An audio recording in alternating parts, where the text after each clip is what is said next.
Hey everyone, welcome back to another video. Today we're going to comprehensively test the valve body and the pump cover for a 1995 4L60E. This is the same transmission was featured in my 1995 4L60E autopsy video. And just a quick high-level backstory on it. Transmission came in with a harsh 1-2 shift. That was really the only complaint.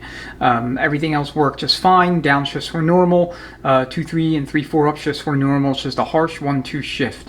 Now, if you know anything about 4L60Es at all, you know that the most common source of these complaints is the valve body, specifically the torque converter clutch regulator and isolator valves, especially for 1995 through model year 2000 units. So when taking apart the unit, taking a pan off specifically, I noticed immediately that there was a second design 1-2 accumulator housing installed. This unit had been gone through before, and there was a whole host of weird things done to it.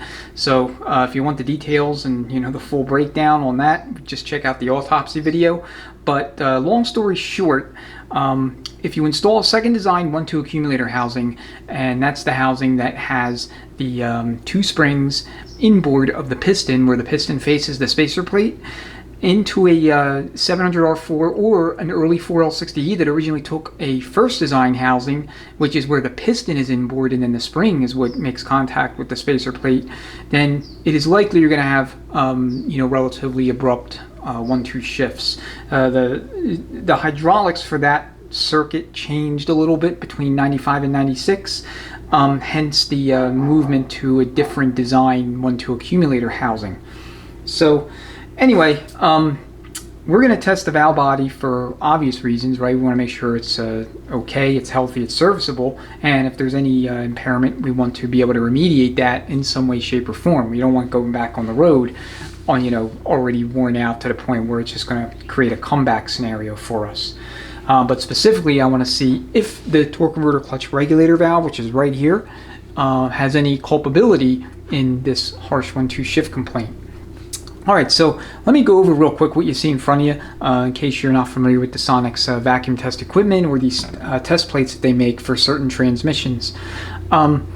The equipment itself consists of the vacuum test machine, and it comes with a test block and a little gasket along with a couple of hoses. One is put here into the test port, and that's what you actually use to do your vacuum testing.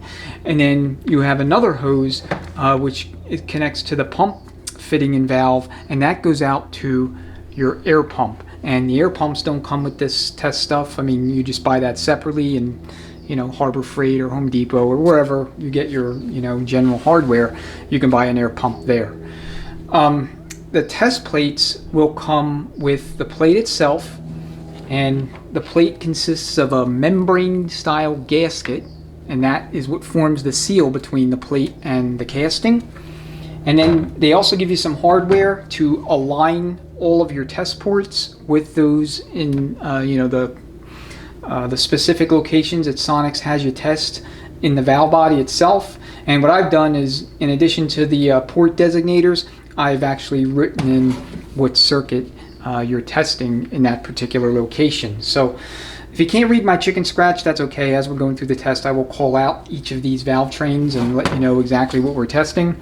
The rest of the kit will come with a set of instructions, and they also have these little plugs that you can put in these perimeter locations. I don't ever use them. I don't think they're necessary, but if you want, you can put them in there. So just a quick gander at the instructions themselves. They're readily available on Sonnax's website. You can just Google Sonnax 4L60E test plate. I'll go ahead and put the link in the description so you don't even have to do that. But they just give you kind of an overview of the plate itself, along with the different test locations and where you can put your hardware, including alignment pins and your bowl hole locations, as well as the little push pin locations. Then they get into how to use the test equipment itself, including assembly, setup, putting the plate on, calibrating the machine, which we will go through before we actually begin our testing. I'll show you how to calibrate this thing. It's very simple. And then on page 4 and 5 is where they give you exactly how to test each and every hydraulic circuit in the valve body and in the pump. All the test locations, along with some drivability complaints associated with wear in each respective place, and they also make note of any kind of component that they sell that will correct or remediate that condition if in fact there's wear in whatever location. So for example, the boost valve assembly, I always install their boost valves on all 4L60s, 4L80s, and pretty much anything that I do transmission wise that they make a boost valve kit for. And they have bore plugs, so if we have weakness in the reverse and forward abuse bore plugs, which are common, they have slightly oversized plugs that will go in and fix that as well, along with a host of other things that could be bought individually or come in their comprehensive SureCure kit for these transmissions. Okay, the last page is an exploded diagram of the valve body and pump, and then they give you a little data sheet that you can record results. I don't use that sheet. I made up my own, so this is what I use. I have all of the circuits along with the test plate ID, the actual reading, the date, and then it continues on 2 pages because there's a lot to test, and then some notes. And what I do is I put a copy of this in the folder for each customer, for each transmission, and I give them a copy if they want it. So, and it's not the handwritten one, it's one that I actually type in the values so they can at least read what it is that I came up with in testing. Anyway, let me go over the calibration process real quick. I'll cover 1 or 2 other kind of housekeeping things, and then we'll begin to test. So every time you use this test machine, you want to calibrate it. You want to calibrate it before each use to confirm that it is correctly set up and will give you accurate readings. Okay. If you already own these, these testers, you used it, you have experience, you know that they can drift even as little as after 1 use. You might find it out of calibration. So the way to do this is you're going to take your test hose that goes to the test fitting, okay, unplug it from your test block if it's plugged in, and then stick it in the calibration receptacle here. All right. Then the next thing you're going to do is turn the machine on, and what you want to see is a steady 5 inches of lift reading on the gauge. And if you don't see that, which is if you're dealing with one that's right out of the box, it's guaranteed it's not going to be at 5 inches, you adjust your pump valve until you get that 5-inch reading. So to adjust, to raise it up, you just turn the valve counterclockwise. To lower, you raise it or you turn it clockwise. So once you have it at a steady 5 inches of lift, you're going to turn, or come over I should say, to the right side of the little machine, the test block, and you're going to plug the calibration port here. Okay, this is vacuum. Once you plug this, the gauge will jump up to 25 inches or somewhere between 20 and 30 if it's new out of the box. And then you're going to adjust your bleeder valve either clockwise or counterclockwise until you see a steady 25 inches when that calibration port is plugged. So again, very simple. And then once you remove your finger, it should drop right back down to 5 and stay there. Once it does, you're done. That's it. All right, so we are a hair above 5. So again, counterclockwise, that pushes the needle up. Clockwise, that lowers the needle. All right, we're at 5 inches. Okay, looks like we're 26 inches here. So we're gonna counterclockwise rotation on the knob, and that'll bring us to 25. Back down to 5.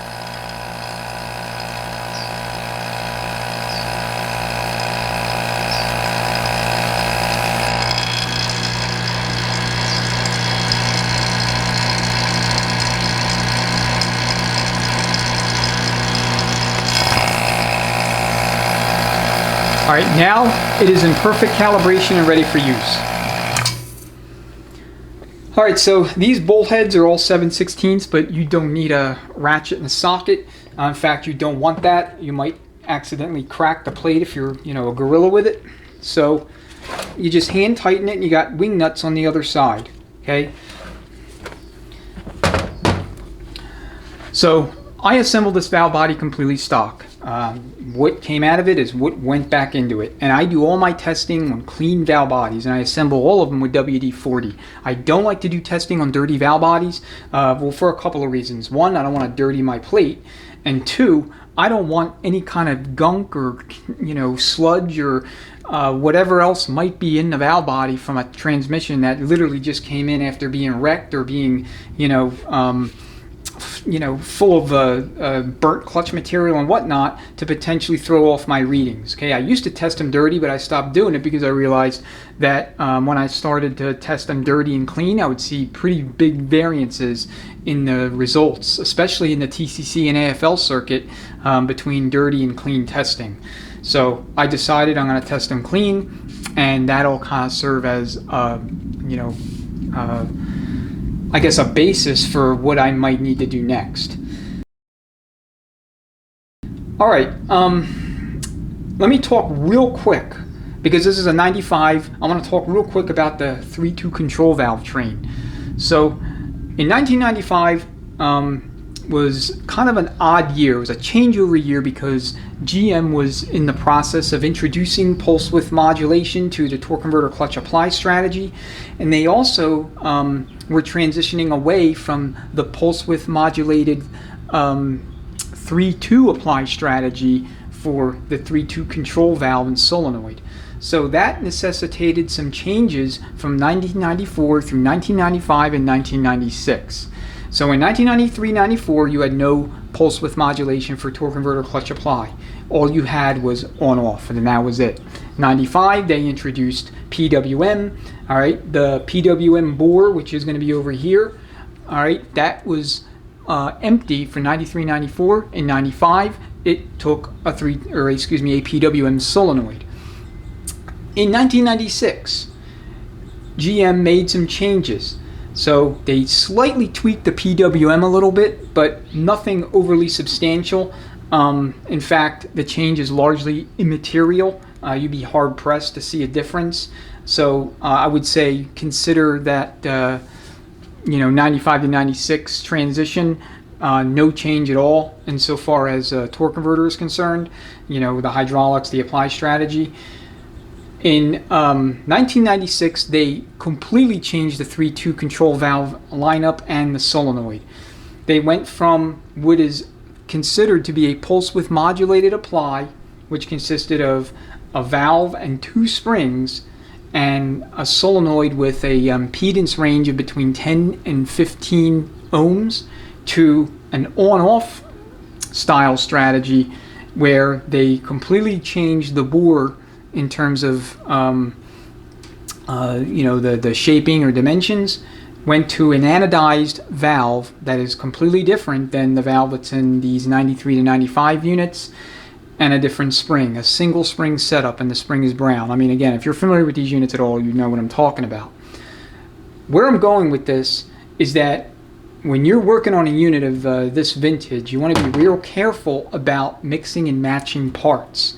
So your spacer plate in 1995 is different than the one in 96, and the main difference is in this area right here over the 3-2 control valve circuitry. So between that and the different solenoid that went into these transmissions in 96, the solenoid in 96 through 08 uses a between 19 and 24 resistance or ohms in terms of what it's rated for. That will present a completely different picture to the PCM than the 93 through 95 3-2 control solenoid. So if you inadvertently install the incorrect valve body, let's just say you put a 95 valve body on a 96 transmission in a 96 vehicle, then it'll probably put it in the limp mode, because you're going to have a solenoid resistance or impedance presented to the PCM that it's not expecting, and it's going to put it into limp mode more than likely. And likewise for the reverse scenario. So I just wanted to make sure that that was specified, and I spent a little bit of time talking about it in case you weren't aware.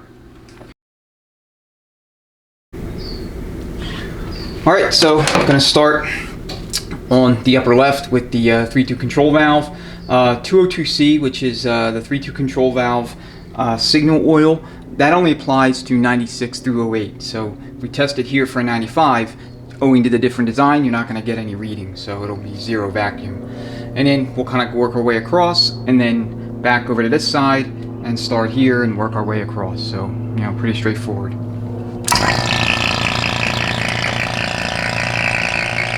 Alright, first valve we're going to test is going to be our 3-2 control valve inboard, 202A.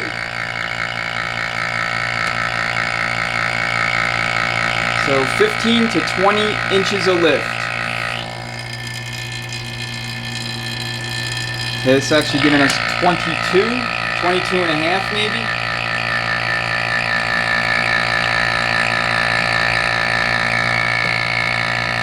So now we'll do first and second spool. Looks like 21 and a half.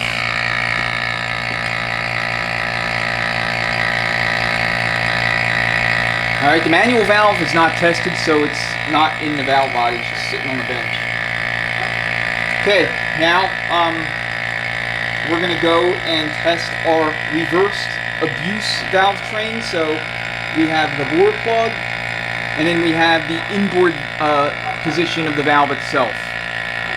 So 203A.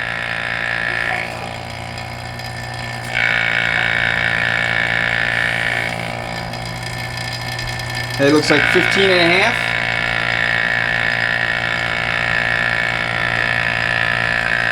And then the bore plug, and these are commonly worn, so don't be surprised if this comes in real weak.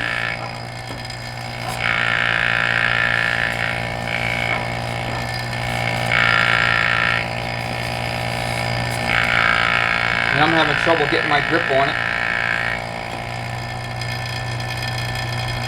It looks like we're at 14.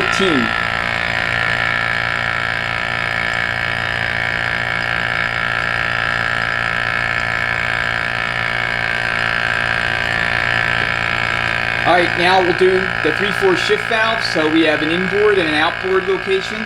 So 204A and B.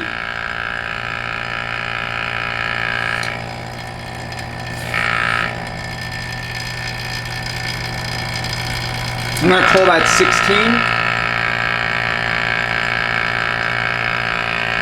204B, outboard.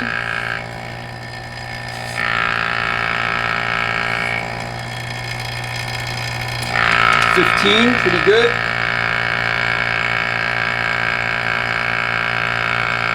Alright, next is going to be our 3-4 relay and our 4-3 sequencing valve. So we'll do 205A through D.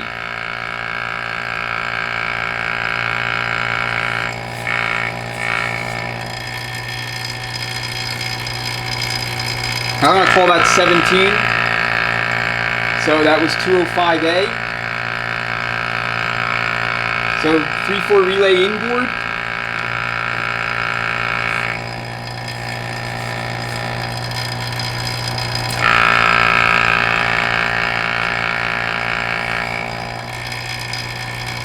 Okay, that's 17 as well.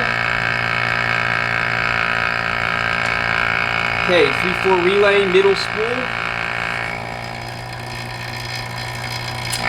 Call that 15. And then here up at the outboard position.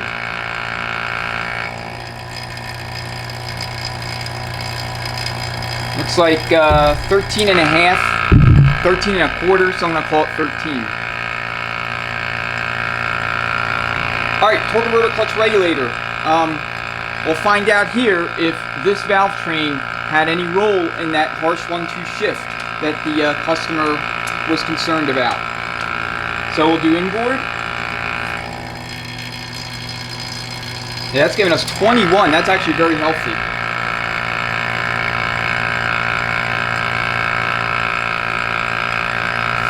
Alright, next we'll do outboard. Gotta switch my papers around. So 206B.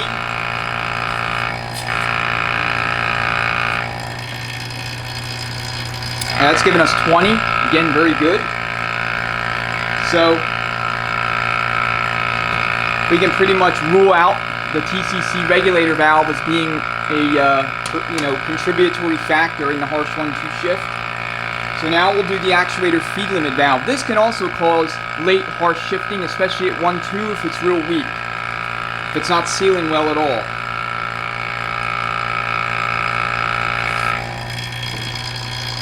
All right, not a problem. We got 21.5.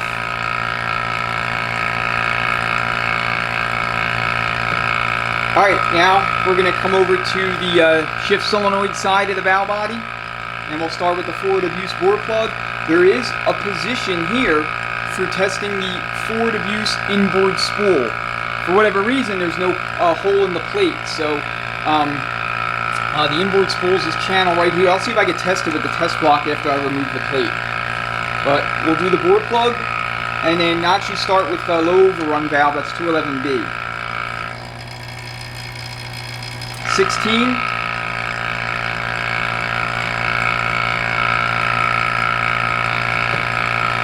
If this is real worn, then you'll have issues in reverse, also manual low.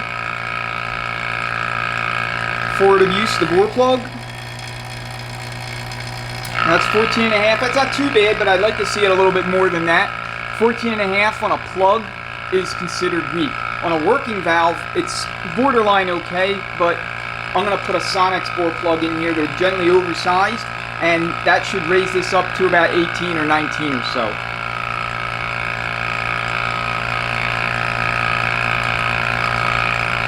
Okay, next we'll do the 1-2 shift valve. That's going to be the outboard here, 210B, and then inboard's 210A. So we'll start with 210A. Okay, 19, very strong. And then 210B.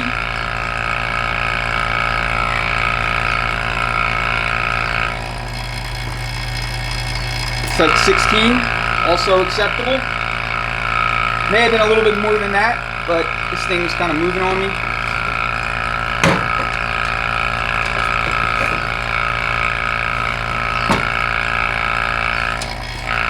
Alright, next we're going to do our 2-3 valve train. So we have a 2-3 shift valve inboard, 209A, then the 2-3 shift and 2-3 shuttle, and then we have the 2-3 shuttle outboard. So A, B, and C for number 209.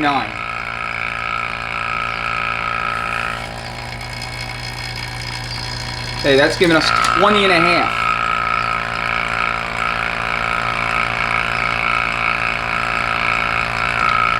Let me just test it again because I was kind of quick with it.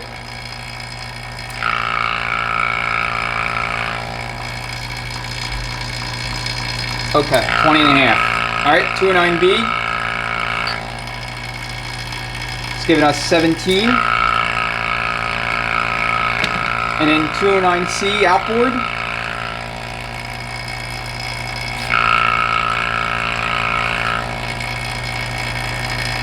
That's giving us 13.5. That's a little weak. So that could be a bore plug issue.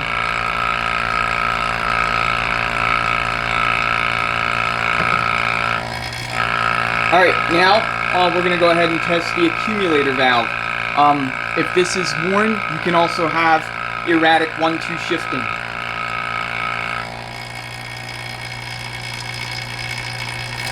Okay, it's testing the seal between the valve and the sleeve. As you can see, I think we're at like 17.5. Let me try it one more time.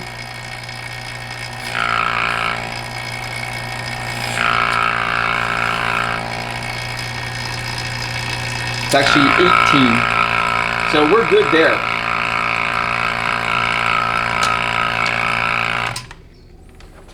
Alright, so that's all the valve trains. We have weakness, relatively speaking, in the 2 abuse bore plugs. We also have a little bit of weakness here at the 2-3 and the 3-4 relay. So again,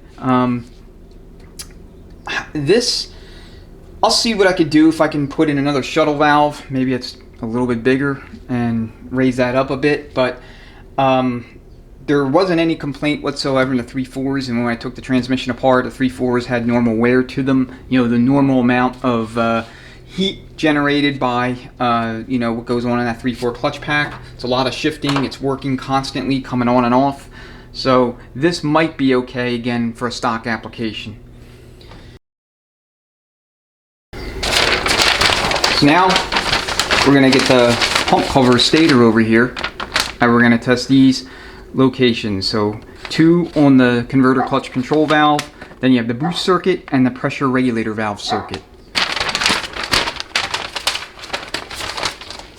Alright, so let me grab the stator pump cover and then we'll get started with that. Okay, a couple things. Before you test your stator support, for this area here, this is where you're going to test inboard, you need to put a finger here. If you don't, you won't get any reading. And then for the orifice on the outboard side, what you're going to do is when you test the orifice, you're going to take a finger and you're going to push the valve inboard, and that will allow you to seal off the front of the circuit here, and that'll enable a correct reading. For the boost circuit, you're going to put your test block over here, and then you're going to plug this port here.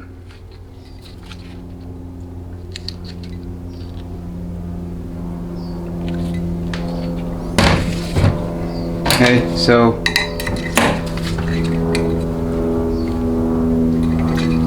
alright, same deal. If you don't plug that port, you won't get a reading on the boost valve and the sealing integrity there. And then lastly, for the pressure regulator valve, you're going to need to have the orifice in the valve itself accessible so that you can plug that port with something like a pencil eraser. So just use some needle nose pliers, and I mean, you can go in just like this if the orifice is not readily available, and just, you know, gently twist the valve until you have full access to it. And then from there you can test the PR valve. Alright, let's get started.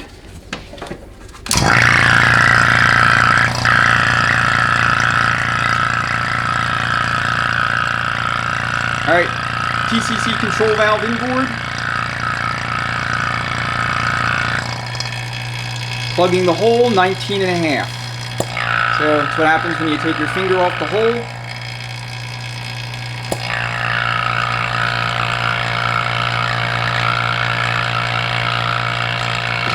Alright, now we'll test the orifice.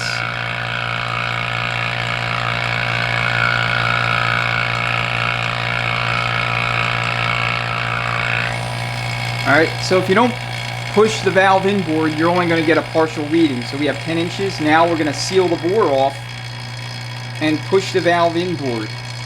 So that gives us 20. It's a lot better. Alright, let's move to the boost circuit. So here you just want to make sure you're covering the entire circuit.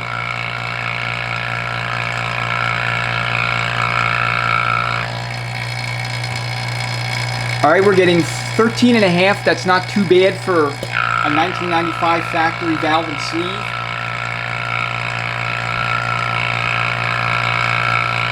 Alright, we're going to put a Sonnax boost valve and sleeve kit in here just because that's something I do on all of these transmissions, but that's in pretty good shape. Alright, so now we'll go ahead and do the pressure regulator valve. So as you can see, we're only getting like 2.5 inches of lift. So now we need to plug that orifice.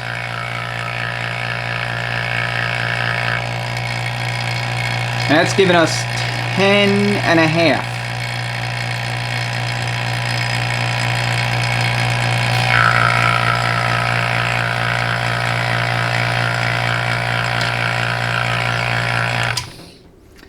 Alright, so 10.5 is rather weak, in my opinion. So, what are our remedies? Alright, so let's just talk about both the valve body and the pump. So for the valve body, if you have a bad TCC bore, it tests like, 8, 9, 10, something like that. And for any year 4L60E, Fitzall makes these TCC valves. So they have O-rings, and basically what happens is the valve goes in, you delete the factory spring, but you keep the inboard valve, and then between this and the other valve converts the PWM converter apply to an on-off. So computer doesn't change. It doesn't require any kind of programming or anything like that. You just drop it in, and it will convert the PWM to an on-off apply strategy mechanically. And it'll also seal off the bore completely so that if you have a P1870 or a P0894, it'll resolve that. Assuming that the TCC bore is what's causing the P1870 or P0894. If it's not, if it's something like a worn rear stator bushing, which this will also cause those trouble codes to set, then you're obviously going to have to take the transmission out, and at that point you're rebuilding it. I mean, you're not going to just replace a bushing and put everything back in. Alright, I haven't replaced bushings in here. I haven't installed any O-rings, or excuse me, sealing rings, because I want to make sure I can remediate this valve. You know, because I had a feeling it might be a little weak. It's common for these older units. So, let's just say you have this situation. You have a couple of options for correction. So I have a Transgo valve here. This is a drop-in, gently oversized pressure regulator valve. Comes with a buffer spring or bumper spring, and the spring seat is, you know, separate from the valve itself. And then it also has an undersized land here to provide full-time line to lube. All right, so you can install your you know, factory boost valve and sleeve with the factory spring. It's up to you.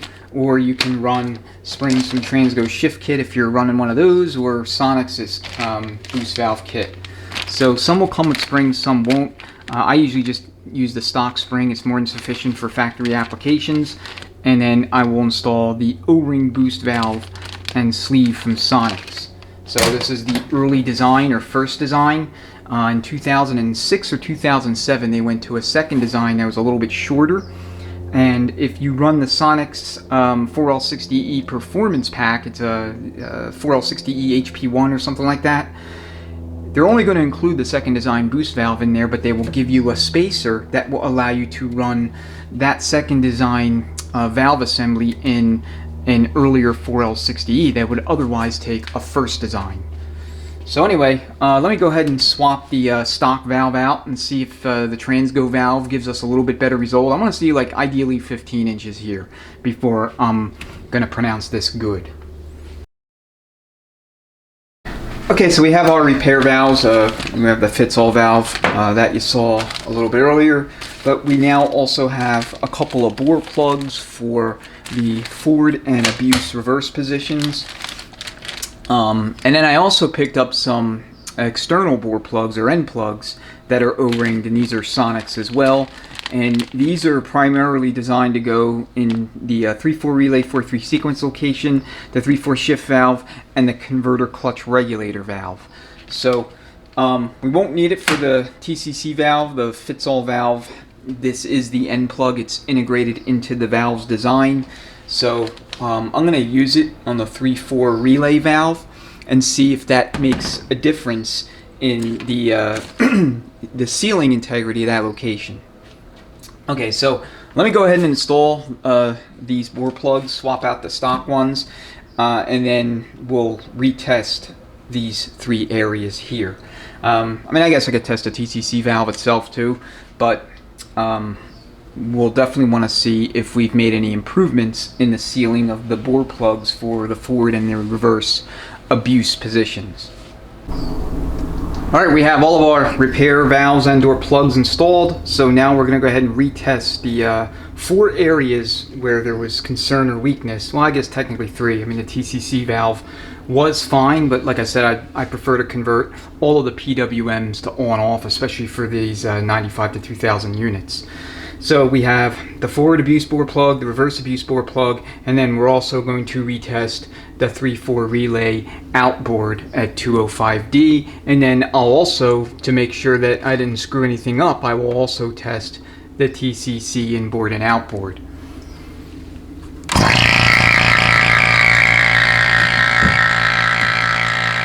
Alright, we'll do reverse abuse. It's going to be 203D.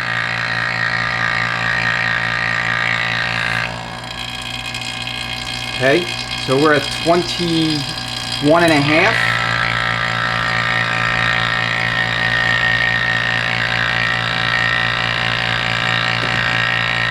And then now we'll do the forward abuse. going to be 211A.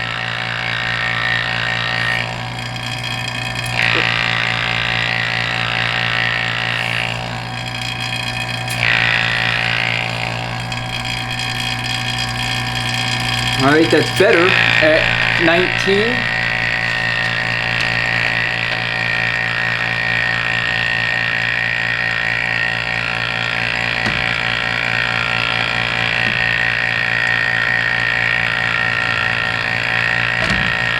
Alright, now let's go ahead and test the 3-4 relay location.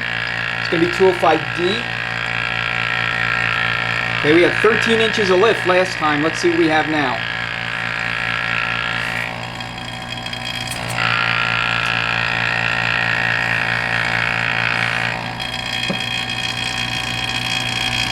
It looks like 18, or actually 17. I think that was 7. Let me try that again. 17 or 18. Actually 20. I did not have a firm grip on it, so we have 20 now.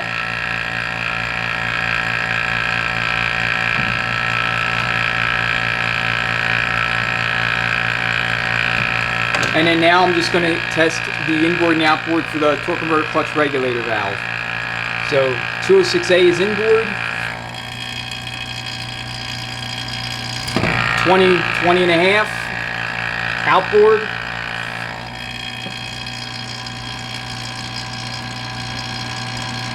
alright, that's a total seal and that's what you want.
Alright, we're ready with the Transgo valve. We have the orifice exposed. I don't know if you can see that, but it's there. So let's go ahead and put our test block and then fire the machine up. Alright, same amount of vacuum.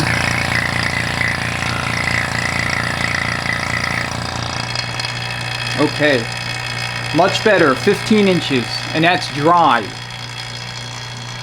Alright, I'm moving the test block over the gasket so we're sealing it 100%.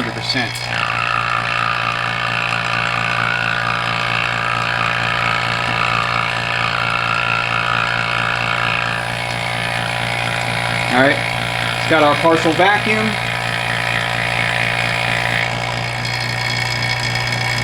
$15 inches, so we're good to go. So now what I'm going to do is I'm going to take the factory boost valve out, install the Sonnax boost valve kit, and then pronounce this pump done. because the factory boost valve is already sealing pretty well. The Sonnax boost valve will seal it off completely.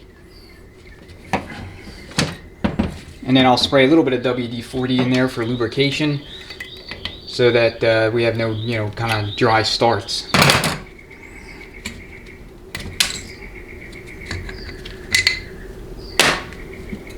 Alright, the springs themselves will stay in there.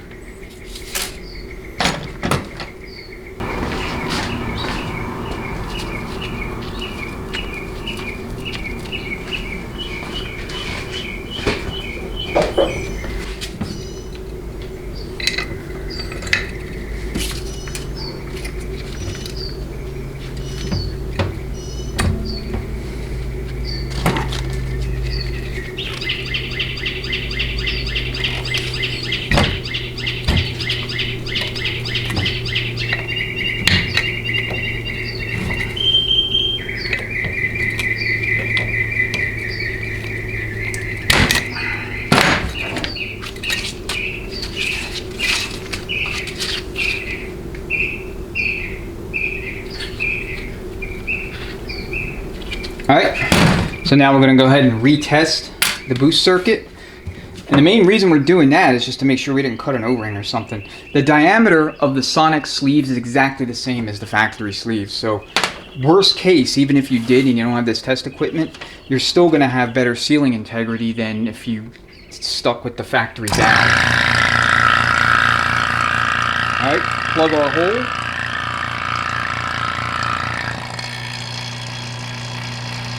So that's 24 inches of lift. That's damn near perfect.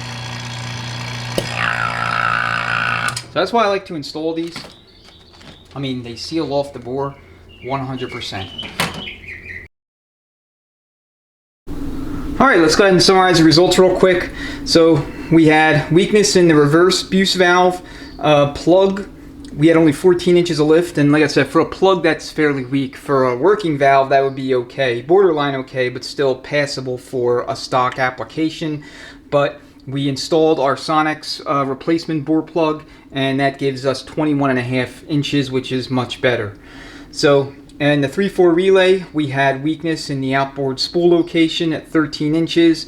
We tested it after installing the Sonnax bore plug with an O-ring. We now have 20.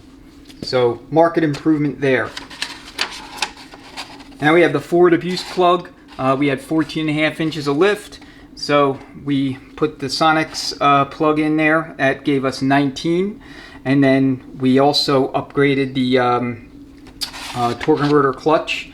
And that gave us, let's see, 21 inboard. I think we had the same. 21. And then outboard, we went from 20 to 25. So I'll record 25. I know, horrible handwriting. Customer will get a copy where all the values are typed and not handwritten, so at least he could read it. Alright, that does it for this video. Hope it was helpful for you. Now I have both an early and a late model 4L60E valve body comprehensive testing video on the channel, along with the pump cover or stator support. So we tested all of this transmission's hydraulics in the valve body and the pump. We did find some weakness, some areas of wear, and we addressed those so that when the transmission goes back into the vehicle and working, we know that it'll last a very long time, given what we've done to remediate those areas of weakness. So that's the name of the game with this stuff. You always want to make sure your hydraulics are in good shape, and that the valve body and pump cover, if there's valving in there, if, you're working on a transmission where there's valves and valve trains in the pump cover, that they are also in good shape. And this testing equipment helps you confirm or deny that, and that's why I have it. So anyway, thanks so much for watching. If you have any questions, comments, go ahead and leave below. Otherwise, enjoy the rest of your day or evening, and I look forward to seeing you on the next video. Thanks again.